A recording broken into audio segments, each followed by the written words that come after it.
A haircut always made things feel right in Buck's world. Today was no different.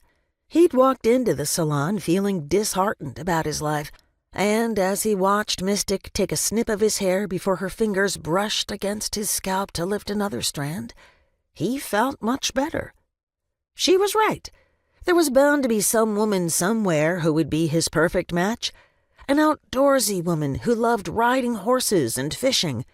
A fun-loving woman who enjoyed a good joke, good beer, and good conversation.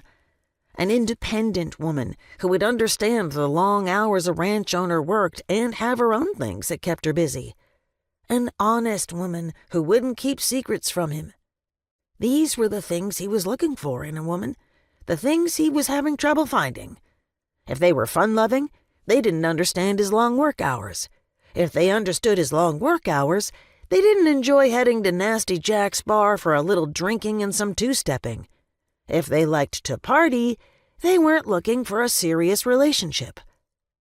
Maybe he was being too picky. Maybe he needed to drop some of his requirements and just have one. She couldn't keep secrets. He couldn't live with a woman who didn't share her thoughts and feelings. As far as he was concerned, secrets were what killed his mama, and he'd have none of those in his marriage.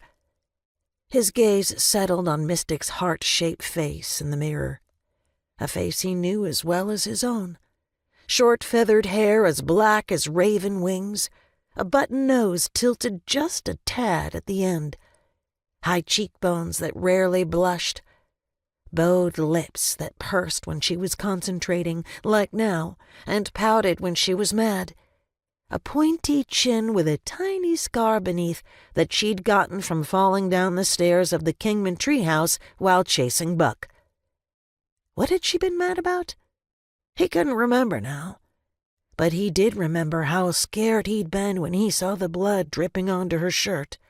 He'd carried her all the way back to the house. It hadn't been easy. At 10, she'd been the same size as he was. She wasn't the same size as he was anymore.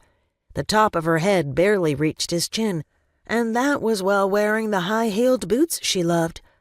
She wore some today with low shanks that barely covered her ankles. The rest of her legs were bare all the way to the hem of her short, flowered dress.